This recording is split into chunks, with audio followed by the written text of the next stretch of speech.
Saudações a todos os alunos do curso de bacharelado em Administração Pública, e em especial aquelas que estão cursando a disciplina de Estatística aplicada à Administração. Meu nome é Paulo Alexandre de Castro e hoje a gente vai falar sobre as unidades 1 e 2 do livro da disciplina Estatística aplicada à Administração. Bom, vamos lá, só recapitulando, a unidade 1 do livro já referido é, é intitulado Fases do Método Estatístico População e Amostra e já adianto que vai ser esse o conteúdo maior da disciplina abordado, então as fases do método estatístico e também, naturalmente, com bastante ênfase, a gente vai tratar definição de população e amostra, a gente vai falar um pouquinho sobre cada uma o que é cada uma delas, como e por que uma difere da outra, enfim. E vamos falar também de forma bastante direta e compreensível, espero, sobre os tipos de amostragem probabilísticas e não probabilísticas. E já adianto, já informo a vocês que a unidade 2, que trata de distribuição de frequências e representação gráfica, por eu acreditar que ela está bem trabalhada no livro, não vai ser objeto de abordagem nessa aula, dessa videoaula. Bom, começando ali então com a primeira parte da unidade 1, fases do método estatístico.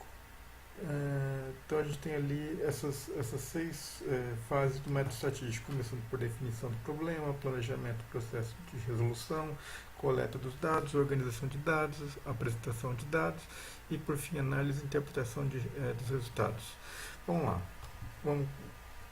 vamos a esse ponto aqui, definição do problema.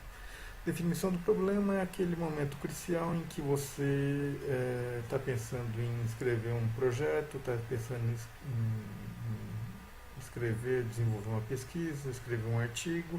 Então você tem que escolher, pensar, selecionar aquilo que você quer responder no seu artigo, no seu projeto, enfim. Então, como é que eu começo a fazer isso? O que eu preciso fazer para então definir o meu problema? Bom, dado um problema, eu tenho que é importantíssimo, altamente sugerido que vocês façam uma revisão bibliográfica do conteúdo, né, para que vocês saibam o que já foi feito, se já foi feito aquilo que vocês pretendem, enfim. Também é importante saber se a natureza do problema de pesquisa de vocês é quantitativo, é qualitativo. Essa questão de quantitativo e qualitativo a gente vai abordar, vai entender um pouquinho melhor logo na sequência. Então, passado a questão de definir o problema, ou seja, eu sei o problema que eu quero me debruçar ou pesquisar, enfim. Eu preciso, então, fazer o planejamento do processo de resolução, ou seja, eu preciso pensar nos passos para resolver esse meu problema. Então, eu tenho que pensar em como é que eu vou obter essas informações, quais as variáveis de estudo que eu vou precisar utilizar, que eu vou precisar pensar e levar em conta.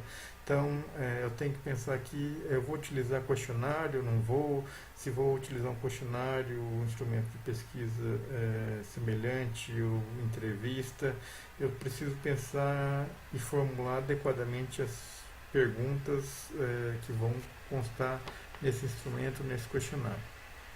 Eu preciso também, ainda nesse momento do planejamento, definir qual tipo de levantamento, como eu vou levantar esses dados, se vai ser por amostragem, se vai ser por forma censitária.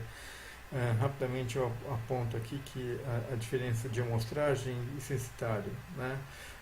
Amostragem é quando eu pego uma parte do todo, e censitário é quando eu tenho que pegar todo mundo da população. População e amostra, como eu já disse anteriormente, a gente vai ver com bastante profundidade nos slides a seguir.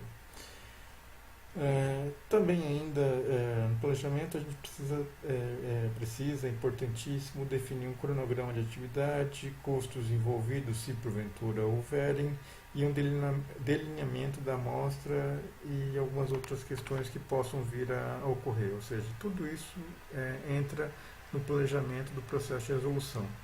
Na sequência a gente tem aqui a coleta de dados, que depois de planejado como eu vou executar então a minha busca pelas informações, eu realizo aqui a coleta de dados, seja com questionário, seja com entrevista, enfim.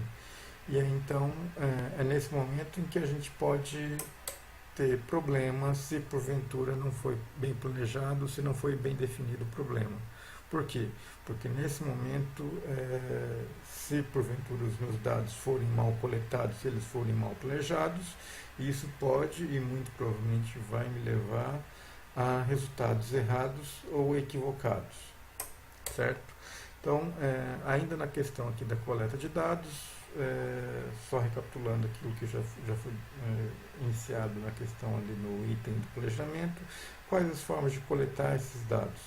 Eu posso pensar em um questionário, ou seja, um instrumento de pesquisa, eu posso pensar em uma observação de indivíduos ou de um sistema a ser estudado, posso pensar na experimentação, ou seja, posso realizar um experimento, posso propor um experimento para um grupo de pessoas e então fazer anotações a partir disso, mas também posso ter um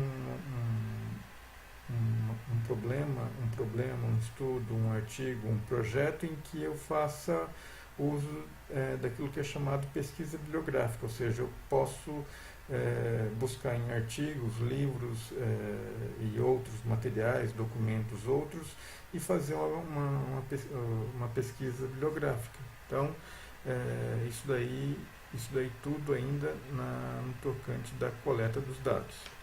Tá? Passando agora para a questão da organização destes dados, depois de coletar, né, o que a gente precisa fazer é, como o livro inclusive aponta, entre aspas, resumir. Né? Resumir através de uma contagem ou frequência, ou seja, eu vou verificar números de quantas pessoas disse isso, quantas pessoas disse aquilo, enfim. Então, para obter que tipo de informação? Para obter informação do tipo média, moda, mediana e outros atributos estatísticos dos quais a gente vai estar falando a partir da unidade 3 e 4. Então, é importante apontar que esses dados aqui eles vão ser tratados estatisticamente. Eu posso fazer esse tratamento no papel e caneta, eu posso fazer utilizando o Excel, ou posso ainda fazer um tratamento mais avançado utilizando um programa, por exemplo, um programa chamado SPSS, do inglês Statistical Package for the Social Science, ou seja, ou traduzindo, pacote estatístico para estudo das ciências sociais. Tá? Então, isso aqui no momento da questão da organização dos dados. Chegando aqui no item ou no ponto aqui de apresentação dos dados, a gente faz o quê? Bom, se os nossos dados estiverem robustos, se eles estiverem corretos, se eles estiverem razoáveis, a gente vai, como está apontando o livro, criar tabelas e criar gráficos para fazer o quê? Para tornar mais claro, mais compreensível as informações que a gente compilou ao longo dessa nossa pesquisa, desse nosso projeto, dessa nossa busca por responder um determinado problema.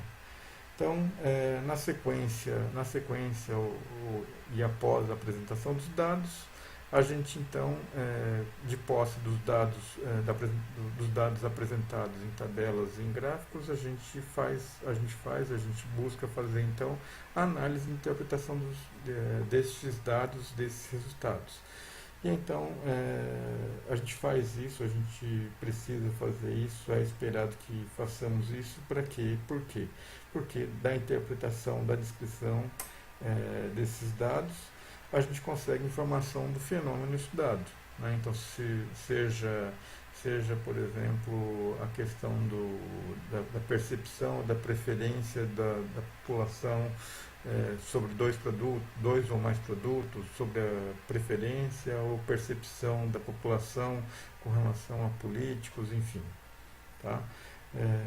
Bom, na sequência, e por que vocês podem estar se perguntando, até deveriam estar se perguntando, por que, por que entrar nessa sequência, por que fazer tudo isso daqui, para que fazer tudo isso daqui? Bom, a intenção é, definido um problema, o que eu espero é, dos dados obtidos, eu poder entender o que foi coletado dos dados, dos resultados da minha amostra e poder inferir, ou seja, poder dizer alguma coisa dessa população maior, desse fenômeno estudado. Né? Então, esse é o objetivo maior, essa é o ponto a ser alcançado, o ponto a ser almejado ao final de uma pesquisa, ao final dos passos aqui do método estatístico. Conseguir fazer inferência, conseguir entender e fazer inferência com base nas informações obtidas ali de uma amostra com relação ao todo. Ou seja, analisei dados de uma amostra, ou seja, um conjunto menor do que o todo, e ainda assim poder, com uma certa confiabilidade, uma certa robustez, inferir algo a respeito do todo. Tá? Então, na sequência a gente tem aqui a questão como eu apontei mais cedo, a questão da população e de amostras, ou seja, como eu comentei, a gente está aqui e vai definir população e amostra, uma possível definição, uma definição compreensível para a população é essa daqui. População é o conjunto ou coleção de todos os elementos de interesse num estudo, enquanto que a amostra é uma porção da população, ou seja, uma parte dessa população. Aqui a gente tem um exemplo de população, um exemplo aqui de população e amostra para o caso aqui de uma hipotética pesquisa eleitoral na cidade de Catalão, no estado de Goiás. Então, população, quem é que faz parte da população? Todos os eleitores da cidade de Catalão. A minha amostra, quem poderia ser, em princípio, a minha amostra? Bom, minha amostra foi colocada aqui como sendo apenas 2.000 eleitores da cidade de Catalão. Tá? Então, veja, população, todos os elementos, né, que compõem um determinado estudo. A amostra é uma porção, ou seja, uma parte do todo. Para a gente poder entender um pouquinho melhor, tem esse gráfico aqui onde a gente verifica, onde vocês podem verificar aqui a população teórica, né? A população teórica, ou seja, o todo ou a população teórica, ou aquilo que eu preciso, de onde eu preciso estudar e dizer alguma coisa. Mas nem sempre eu consigo estudar ou ter acesso a toda a população teórica em questão. Então, para isso eu penso em que? Eu tenho que pensar, eu tenho que lembrar qual a parte da população que está acessível. Então, vejo, eu tenho aqui então a diferenciação entre população teórica, a população de estudo, mas nem essa população de estudo, nem sempre eu tenho acesso ou vou fazer uso dessa população que vocês percebam aqui, que já é uma parte da população teórica. O que eu faço uso mesmo de fato de direito, na grande maioria das vezes, é uso de uma amostra, ou seja, eu pego uma parte da população de estudo e obtenho aqui a minha amostra, e aí, então, se vocês verificarem aqui a setinha, dessa amostra aqui, aplicando-se questionário, aplicando-se instrumentos de pesquisas, outros aí, entrevistas ou o que quer que seja, eu então obtenho dados, e desses dados eu faço então uma estatística descritiva, uma estatística inferencial, e aí então, se vocês perceberem aqui, essa flecha aqui quando da inferência estatística, o que quer dizer isso? Por que isso? Olha, veja, eu chegando aqui, eu em princípio poderei dizer algo a respeito da população teórica com base na amostra, naturalmente, como dito já anteriormente, se porventura a minha amostra foi bem construída, se a minha amostra foi bem montada. Tá? No tocante à questão da amostra, ou antes de falar da questão de amostra, é bom a gente falar sobre a classificação, os tipos de variáveis aqui. Então a gente tem variáveis de natureza qualitativa, tem variáveis de natureza quantitativa. Ainda dentro das variáveis qualitativas, a gente pode e tem variáveis do tipo nominal, ordinal.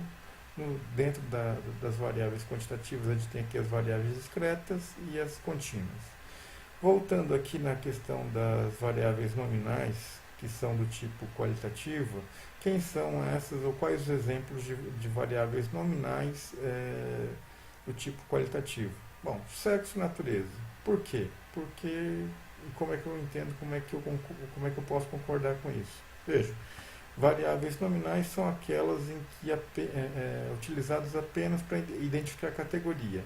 Então, no caso, sexo feminino, masculino, naturalidade da cidade XYZ, ordinal, por exemplo, classe social, se classe baixa, média, alta, ou ainda ordinal também poderia ser aqui, por exemplo, a questão de escolaridade, né, ensino básico, ensino médio, ensino superior e pós-graduação. Então, tudo aquilo que tem ordem, tudo aquilo que é possível ordenar, a gente coloca aqui nessa categoria de variáveis ordinais que são ou fazem parte das variáveis qualitativas. Nas quantitativas, como já disse, fazem parte as discretas e as contínuas. Discretas, como o próprio nome diz, lá para aquela que lembra da matemática, quando eu tenho variáveis discretas e contínuas, discretas são aquelas que podem assumir apenas alguns valores. Fazendo uma analogia com números discretos, a gente tem lá, por exemplo, o conjunto dos números inteiros, 1, 2, 3, 4, 5, 6 e por aí vai. Tá? No tocante aqui à questão das variáveis contínuas, podem assumir infinitos valores, ou seja, na questão ainda, ou fazendo também uso da analogia de números, nos é dito que entre o número 1 e o número 2 existem infinitos números, né? Da mesma maneira que entre 1,1 e 1,2 também dizem os professores de matemática que existem infinitos números. Então, no tocante a isso. Tá? Então, variáveis quantitativas, existem aqui as variáveis discretas que assumem valores bastante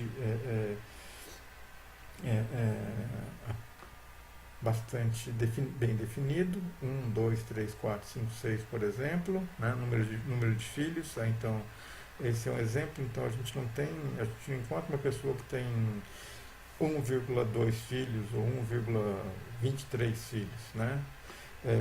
Enquanto que no caso aqui das variáveis contínuas, seja para temperatura, seja para velocidade, eu sim consigo encontrar, por exemplo, locais com temperatura de 30,14 graus, dependendo do grau de precisão do meu termômetro. A mesma coisa acontecendo para a velocidade, eu consigo alcançar ali velocidade de 80,57 km por hora, né? Enfim.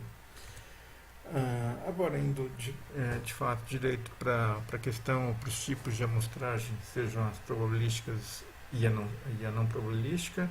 Então, nesse quadro aqui que agrupa os dois tipos, a probabilística e não probabilística, a gente tem aqui a aleatória simples, sistemática, a estratificada e a por conglomerados. No caso da amostragem não probabilística, a gente tem amostragem a esmo, intencional e por cotas. Agora aqui a gente vai verificar caso a caso, entender um pouquinho melhor cada uma delas. Então, vejamos aqui. No caso da amostragem aleatória simples, o que a gente tem? Bom, e quando isso funciona? A gente pode fazer uso então de amostragem probabilística do tipo aleatória simples quando a população for homogênea, ou seja, o que quer dizer essa história de homogêneo? Em princípio todos os elementos da minha população têm características semelhantes. Então, quando isso acontece, eu posso fazer uso da amostragem aleatória simples se eu estiver querendo utilizar uma amostragem do tipo probabilística. O que é a amostragem sistemática? É quando eu, por exemplo, como está apontando aqui o texto, como em algumas situações quero amostrar pessoas que ficam em uma fila e aí, então, dessa maneira é conveniente retirar da população os elementos que irão compor a amostra de forma cíclica, assim como está sendo apontado nesse exemplo. Então eu tenho aqui, olha, 20 pessoas nessa fila. E aí então a partir de algum ponto inicial de amostragem, chamado π aqui pelo livro texto, então a partir desse ponto de inicial de amostragem aqui, eu defino aqui um período, e aí então eu somo esse valor aqui ao meu ponto inicial de amostragem. O meu ponto inicial de amostragem é aqui o 3, então 3 mais o número do período aqui, que é 5. Então, qual vai ser o número da próxima pessoa amostrada da fila? Vai ser a oitava. Então, sendo a oitava a pessoa seguinte, a próxima depois dela vai ser a pessoa, então, que vai estar na posição 8 mais 5, que vai ser a 13ª, e assim sucessivamente até amostrar todas as pessoas da minha fila. Tá? Então é importante apontar a amostragem sistemática também é importante que eu tenha uma informação se a minha população é ou não homogênea. Se não for homogênea, a possibilidade de eu estar cometendo algum erro ou estar introduzindo erro na minha estatística, na minha coleta de dados, é grande. O próximo tipo de amostragem probabilística é a amostragem estratificada. A amostragem estratificada, como está sendo dito aqui,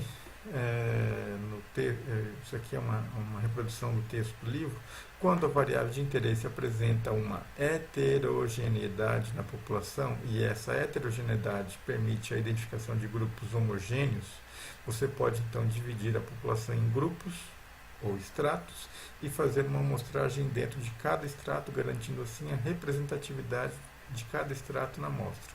Então veja, onde é que está a heterogeneidade aqui nessa população? Essa população é essa parte da figura aqui.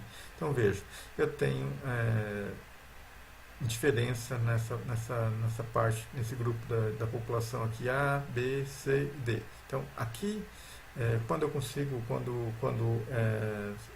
é dividido a população em grupo, ou parte, ou elemento, ou segmento, ou setor A, B, C, D, é quando tem heterogeneidade. Mas aí então o que eu preciso é verificar e fazer essa amostragem por estratos, ou seja, retirar via amostragem aleatória simples uma quantidade de elementos tais que eu consiga reproduzir uma amostra do extrato D, uma amostra do extrato C, uma amostra do extrato B e, por fim, uma amostra do extrato A. Tá? Então, essa então é a amostragem estratificada. É, acredito que muitos podem estar pensando ou acreditando que a amostragem estratificada possa ser complicado. Bom, o que eu posso informar, o que eu posso dizer é que construir a amostra, independente do tipo de população, sempre sempre é um passo do projeto, sempre é um passo da construção do artigo, bastante complexo e que exige bastante dedicação e estudo. Na sequência, a gente tem aqui a amostragem por conglomerados. Então vejam e já informam o seguinte: para aquele e para aquela que já ouviu falar de amostragem do IBGE e deve estar se perguntando, deve estar pensando aí, olha, eu nunca fui escolhido, nunca participei de uma pesquisa do IBGE. Aqui então, em princípio, pode estar a razão para que isso aconteça, tá? Como está sendo dito no texto, apesar de a amostragem estratificada apresentar resultados satisfatórios, a sua implementação é dificultada pela falta de informação sobre a população para fazer a estratificação. Aquilo que eu disse mais cedo a respeito da amostragem por estratificação, por estratos. Então, os institutos de pesquisa acabam fazendo? Olha, para poder contornar esse problema, a gente pode trabalhar com um esquema de amostragem chamado amostragem por conglomerados, onde eu tenho aqui grupos, ou vamos pensar aqui em casas, em que cada indivíduo aqui tem uma certa percepção sobre um determinado tema, tá? E então, se vocês perceberem, o que é feito é uma seleção aleatória desses conglomerados. E aí, então, vejam só, esse segundo conglomerado que não foi sorteado, esse terceiro não foi, esse quinto e assim por diante. E aí, então, fazendo assim ou possibilitando com isso, então, que a gente entenda por que cargas d'água eu, por exemplo, nunca fui abordado numa pesquisa do IBGE, mas mostrando também, quero deixar claro que esses estudos, essas pesquisas do IBGE têm robustez desde que naturalmente feito de forma adequada e analisado de forma adequada, como dito já anteriormente. Por fim, deixa eu apontar e comentar rapidamente aqui com relação aos tipos de amostragem não probabilística, que são pelo menos aqui, segundo o livro, divididos em 3 tipos: a amostragem a esmo, a amostragem intencional e a amostragem por cotas. Então, a amostragem não probabilística do tipo esmo é aquela em que eu pego lá algum elemento da população sem muita razão. E como está sendo dito no texto do livro, quando a população em questão é composta de indivíduos ou elementos homogêneos, a minha amostragem do tipo esmo se aproxima muito pela amostragem aleatória. Agora, no caso da amostragem não probabilística intencional, quando é que é feito isso? Quem é que faz muito isso? Bom, faz muito isso são as pessoas em que, por exemplo, repórteres que vai ali e para alguém na rua, na calçada ou em algum ponto para perguntar sobre algum determinado assunto. Então, ali ela vai e chama uma pessoa ou até mesmo uma pessoa da multidão ou fazendo uso aqui do termo população, né, puxa alguém da população com uma certa intenção, com uma certa razão. Qual a intenção, qual a razão? Ela está usando, por exemplo, transporte público, e eu quero que ela responda sobre transporte público na minha entrevista, na minha pesquisa, por exemplo. E por fim, a questão aqui da amostragem não probabilística do tipo cota. Então, quem é que faz muito uso desse tipo de amostragem probabilística do tipo cota? Empresas. Por qual objetivo, qual razão? Bom, uma empresa que quer melhorar ou quer ter a percepção, por exemplo, de se o seu produto está bem, tá bem é bem visto ou tem características interessantes para o consumidor, quem que eles vão chamar?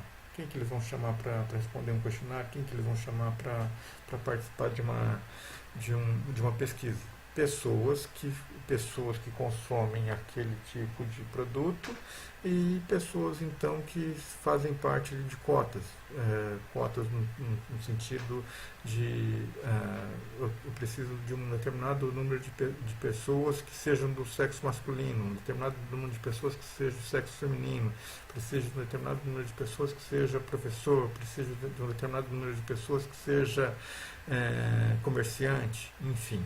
Tá?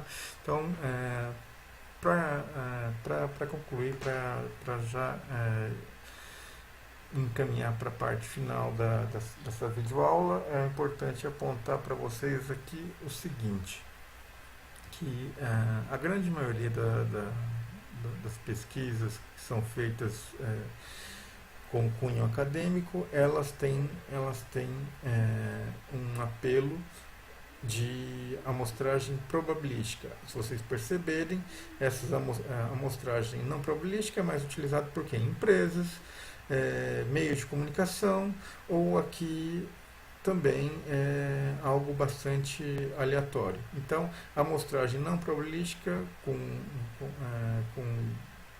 posso dizer para vocês com grande convicção que raramente é utilizada, as amostragens raramente são utilizadas em uma pesquisa acadêmica. Então, sugiro a vocês fortemente que procurem entender e estudar as amostragens não probabilísticas, as amostragens probabilísticas, que são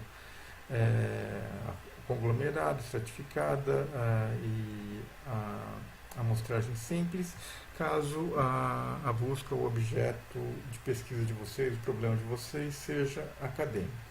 E então aqui, por fim, para finalizar a videoaula de hoje, eu lembro a vocês que do nosso cronograma da disciplina. Então, dia 21 próximo se encerra a primeira semana do curso, onde o objeto de estudo aqui são as unidades 1 e 2 do livro.